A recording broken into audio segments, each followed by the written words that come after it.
I'm Bambi Francisco for Vader TV. Well, Wise is a product review site. You might call it a consumer reports on steroids.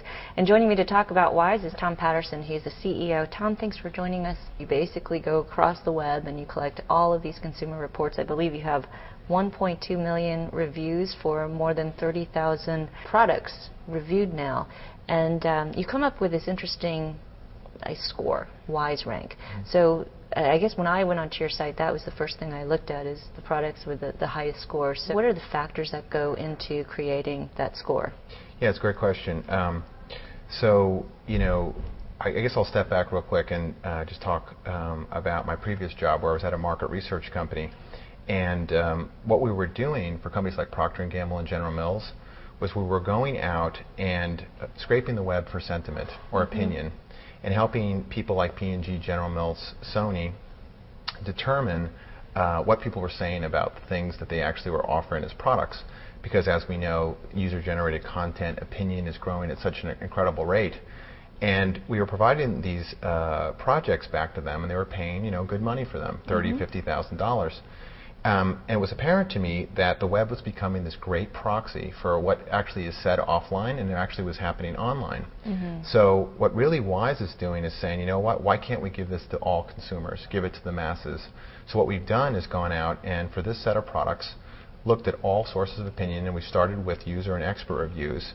We've taken that data and information, we've cleaned it, we've understood where the sources of bias are, and we've created a score similar to how Consumer Reports created a score that we're giving to consumers that helps them tell which products are people are most satisfied with, and is in a way protecting them from making bad purchases, and also helping them make great purchases. So I guess one measure, or the one way you can measure success for your site, is helping certain products get sold.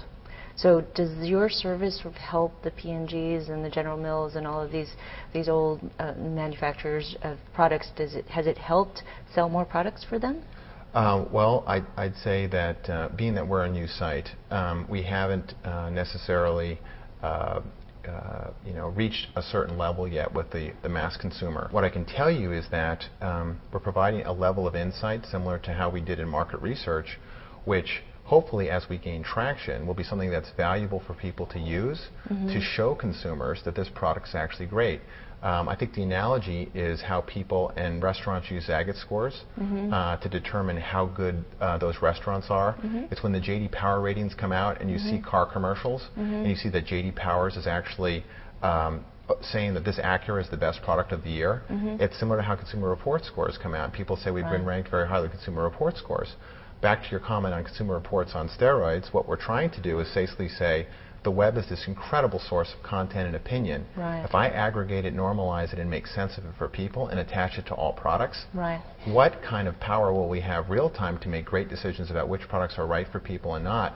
And I think to your point about pushing it out, it's going to be a function of us doing a great job and getting a lot of traction and the score to be trusted over time, so that we can help Sony and Cisco and others sell the different products that they actually provide. The great thing about the web, you talked about J.D. Powers and Consumer Reports, all of these other aggregators of opinion, they were very limited to sort of the big incumbent products, where you are now going across the web and you're actually aggregating opinions for a number of products, and maybe a lot of products for emerging manufacturers. So how are you seeing newer companies trying to get on the market, trying to get out there? Are they popping up on your site because people are reviewing and giving them better reviews? Are you helping these emerging companies?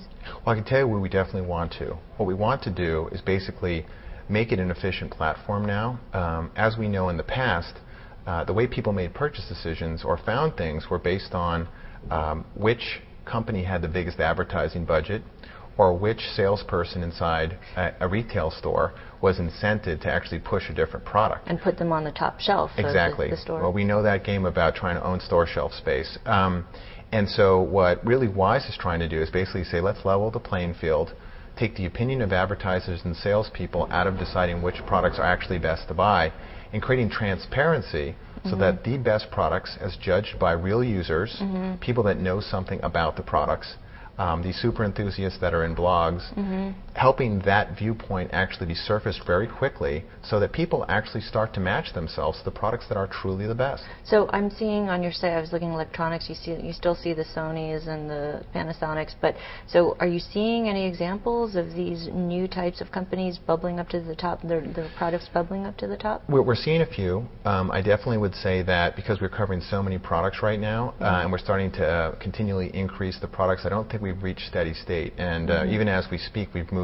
to your point, from 30,000 to about 75,000 because our technology continues to expand and we're able to crawl more, get the sources of information against them, and normalize that information. So while it's a great question, I probably will know more about it in the next 2 or 3 months. So are you a destination site, or are you offering reviews to retailers to help their customers?